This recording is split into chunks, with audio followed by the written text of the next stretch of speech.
So, and this is the point where I forgot to turn down the on radio. There we go. Okay, got it. So, very aptly named episode today. The only reason you know now is because you didn't know it then.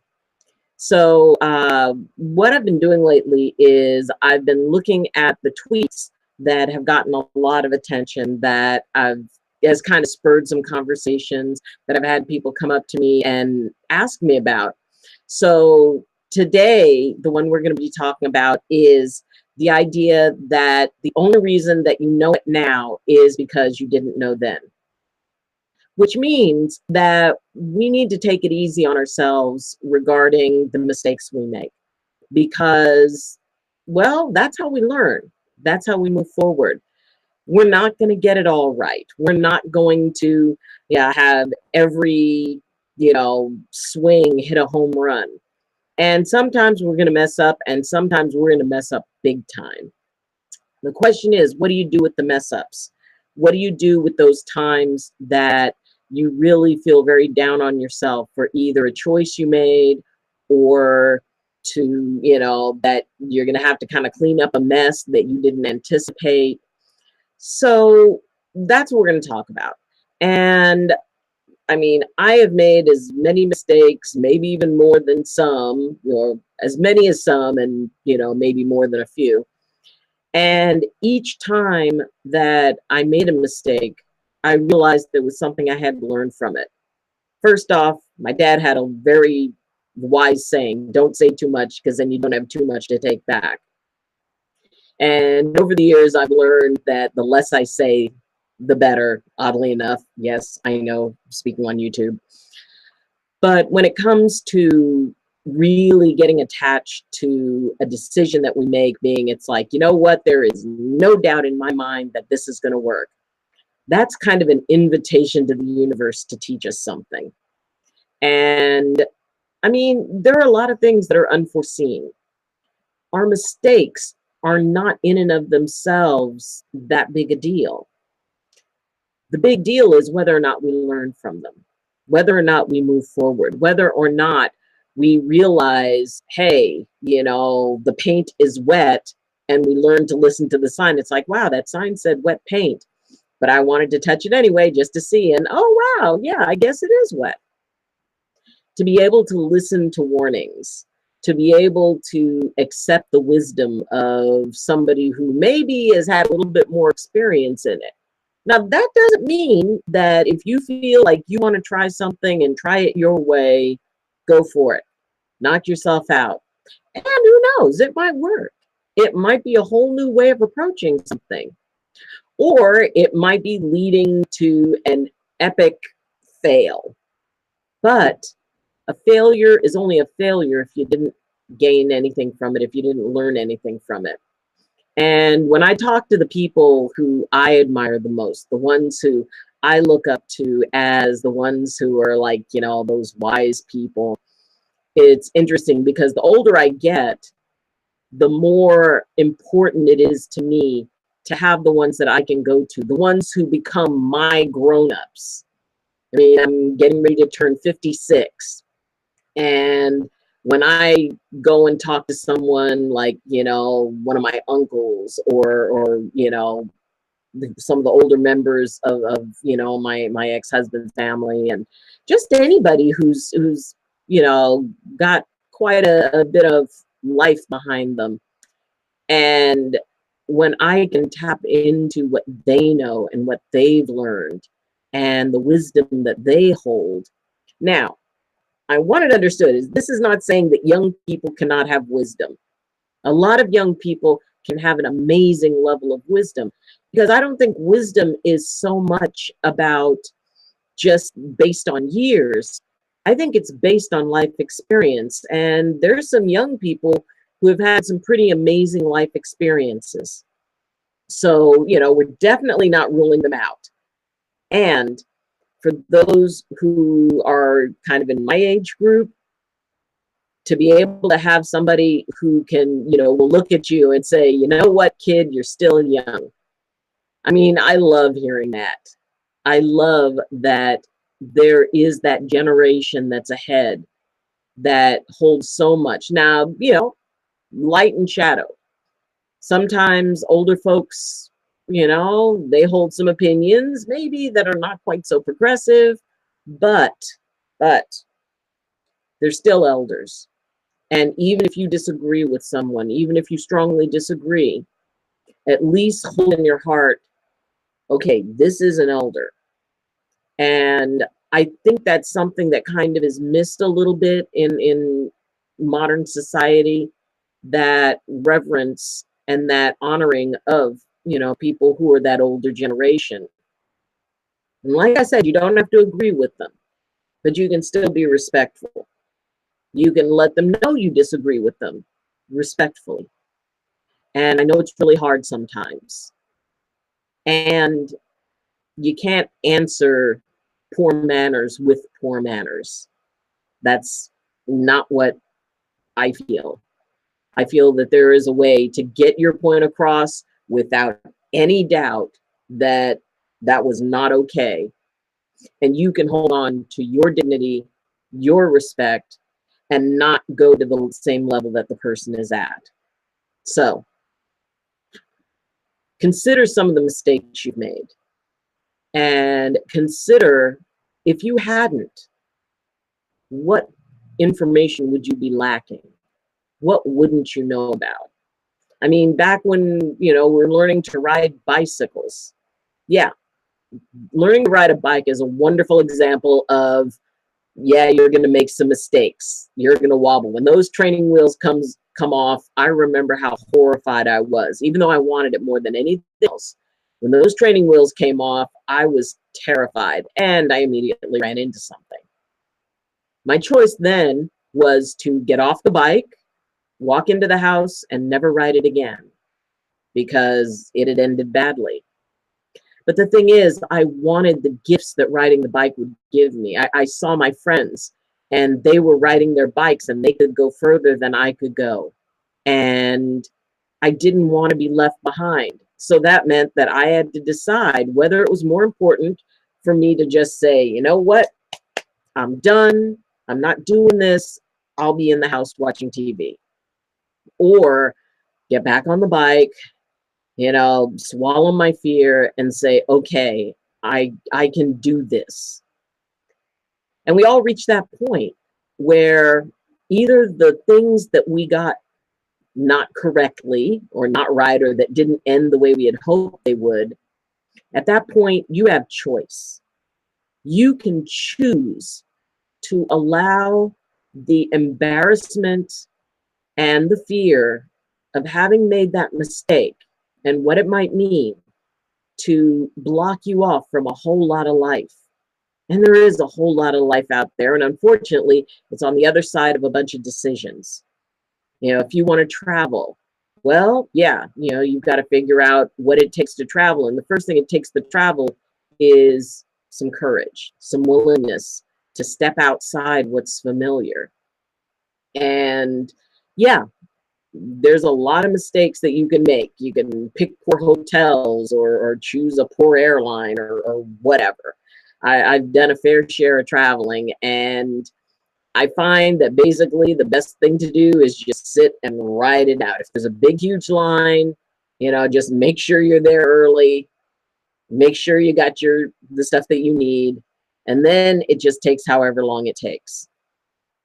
And it's important to keep a perspective on whether or not, just because it didn't turn out the way you expected, doesn't mean it was a mistake. It just means it didn't turn out the way you expected. And sometimes that's a good thing. Sometimes it ends up being a benefit. Or even if something seems bad in the moment, a little bit further down the line, suddenly, wow, it turns out that that was a really good thing. It set something good into motion. So don't get so tied up in just because it didn't end up in the way that you thought. And yeah, it can be embarrassing. It can be really embarrassing to make a mistake, especially if there's a public situation, or if, any of those folks are around who just kind of wait for you to make a mistake and are ready to share it with everybody.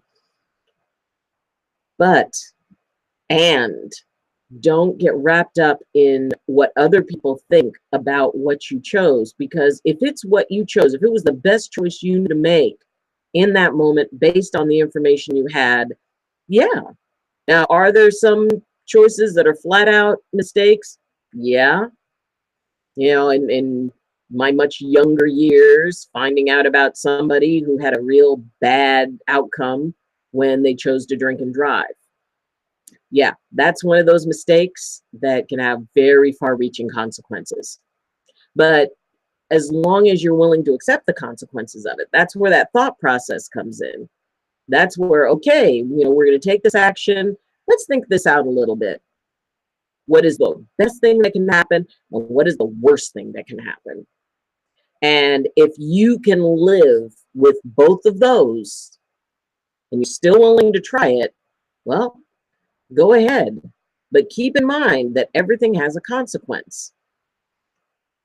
And as I said, it's not always a bad consequence. It's just something you didn't expect to happen based on what you believed you knew.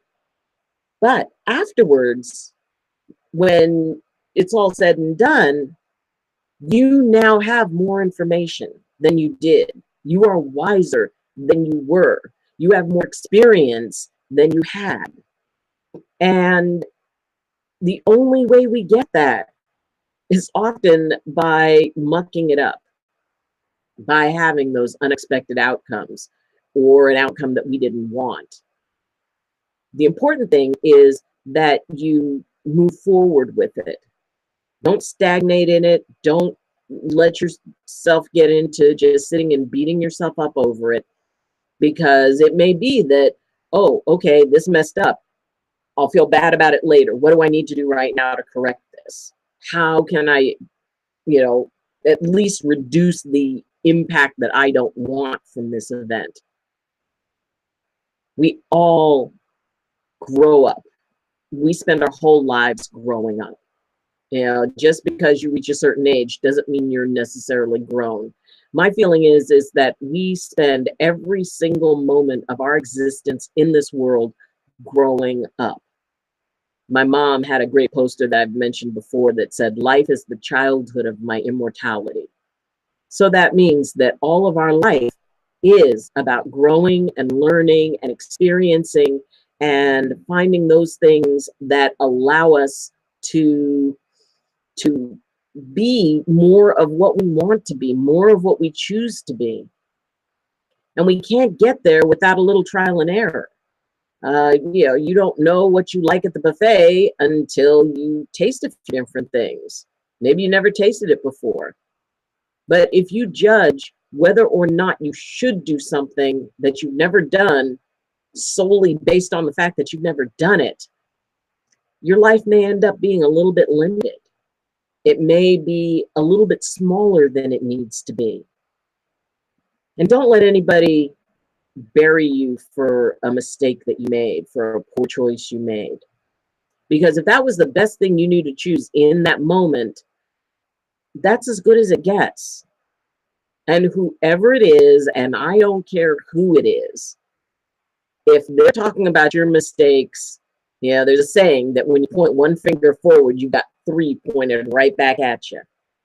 And they have their accountability. They've got their mistakes that they made. If they know so well that it wasn't going to work out, it's probably because they tried it the other way, and that's how they found out it didn't work. Mistakes are okay. Mistakes are a part of learning. Mistakes are a part of growth. You just try not to make the same one too many times. You just try to focus more. You try to take stock. Take a moment before acting and think to yourself, and it just takes a moment. Okay, I remember I did this once before. How did it turn out when I took this particular action? Or, which is what often happens for, those of us who have kids who have all grown up, and there is nothing so hard as being a parent and watching your child making a mistake that you've made, And when you talk to them about it, it's like, well, that was you and this is me. And yes, that is a natural part of growing up, is stepping up into your own authority. And I remember when I was young and I did that. And I remember the look my mom gave me. I can't remember what the subject was, but it's like, well, I'm different from you. The world is different now. And there's another old saying that the older I get, the smarter my parents get. And when I think back now, both my parents have passed. And there are times when I really wish that they had lived longer, because I would pretty much be constantly telling them, yeah, you're right about that. Yeah, you're right about that. And to let them know, you know what, I really appreciate that you let me make my mistake, that I only heard about it, well, maybe a little bit, but that I was allowed to try. I was allowed to make those mistakes. And Melissa, hi Melissa. Sometimes you feel you need to make a choice in experimentation. Turns out I really don't like the drink Bloody Mary. Yes, that is a part of that trial and error piece. And yeah, sometimes it's just like, you know what? I want to see what happens. Let's give it a shot.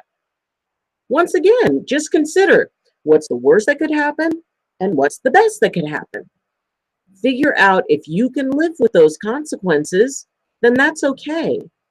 Like I said, it's hard to watch someone, heading into a direction that you feel, oh man, that's going to be really bad. Well, maybe it won't be quite so bad. Now, I know that there are certain circumstances and certain mistakes. It's like, yes, you really feel like you want to let them know. But the more you try to tell somebody else about their mistakes, the more resistant they're going to be. If you really, really feel you need to have a conversation with someone, start it off with, I know that you have the right to make this decision, and I will back you up, whatever the outcome, if this is your choice. Can I just share like one insight or two insights? Don't make it more than three, but just, and say, because I love you so much, I really would like to be able to say something, and it's your choice. Once I'm done, I just ask to be that you hear me out. In most cases, that type of interaction will be a lot better received than the idea of, just coming down on somebody and telling them, it's like, well, you remember that you made this mistake before, or I made that mistake, and if it went bad for me, it'll go bad for you. I mean, that doesn't lead anywhere positive. It does not make someone any more receptive. It does not make someone feel respected enough. And sometimes then it goes into those decisions out of spite. Oh yeah, out of spite decisions. But the thing is that we need to be able to make those mistakes. We need to be able to be free to make those mistakes. And like I said, I was very grateful for my parents that they, even when they didn't agree with it, they were willing to let me go and try. They were willing to let me step up. And that was a really cool thing. And if you don't have that support or haven't known that support, I'm sorry. Because it's an important part of being able to, one, not only to try, because it's all, the main thing is about trying. The other part is about when those unexpected results happen, that we're able to deal with it, that we don't internalize it, that we don't make it about ourselves. It was a choice, no more and no less. It does not define who you are. It just defines a choice you made. Those choices out of spite are trouble. I try not to do that. Yeah, Melissa, I know. I've been down that road a few times myself when I was much younger. But the thing is that when I mean, even a choice made out of spite, you learn from. If nothing else, you learn that, wow, you can act rashly and really regret it later on. But you've learned something. You've learned something very, very valuable. And it's something that you take with you. And not only that you take with you, it's something that you can share later on. Because somebody else is going to be on the edge of that same action at some point, someone you care about. How do you handle it? How do you support them? Well, I try to think, how would I have wanted to be supported? How would I have wanted to be spoken to? And often that really makes it a lot more gentle. And if somebody makes a mistake and they come to you and you know, you can see they're feeling really bad about themselves. Last year I started doing plays and I really enjoy them. I really love them. And sometimes you get lines wrong. Sometimes you get a cue wrong. Sometimes you mess up. And I remember that I could have really beaten myself up for messing up. And yet I was told, you know what? You did a good job and you didn't stop. You know, you stumbled, but you didn't stop. So good for you. And that made the difference. That made a huge difference. It allowed me to go, well, yeah, I did. I stumbled, but I didn't stop. Or maybe the situation is that you gave your heart to somebody and it turned out it was a bad idea. And especially if friends or family, you know, well, you know, we got misgivings about this person. And then you go in because you're in love and it doesn't work out. There is no shame in that. There is no shame in loving, in trusting. And if it didn't work out, then you learned something from it. You learned more of what you're looking for. Maybe you learned not to rush in so much. But don't ever let anybody give you a bad time because a relationship didn't work out, because there's way too many variables in that. There's way too many things that can affect something like that.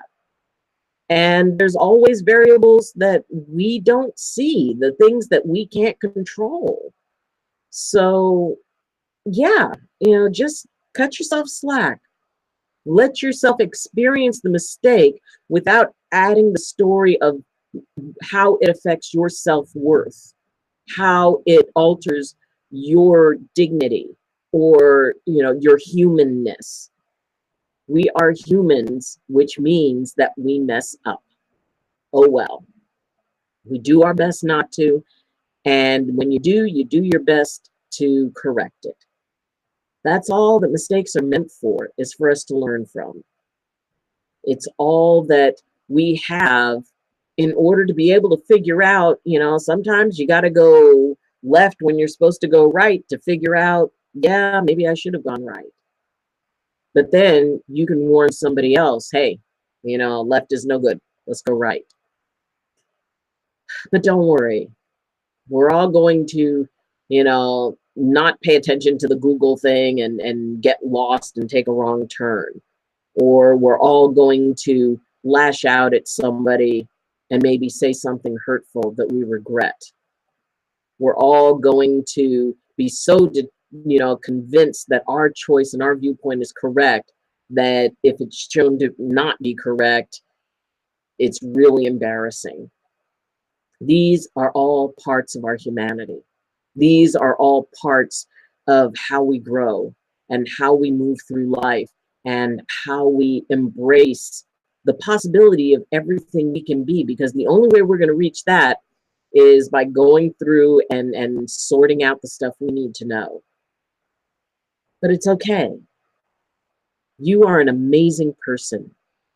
You have overcome 100% of everything that life has brought to you. And that's a pretty good statistic.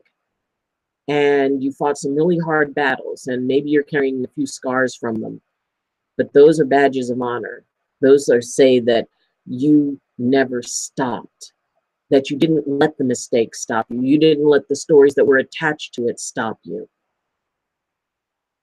You are a wonderful person. And the more mistakes you make only mean that you are a very wise person in training. So thank you for joining me. And I will be back again next week.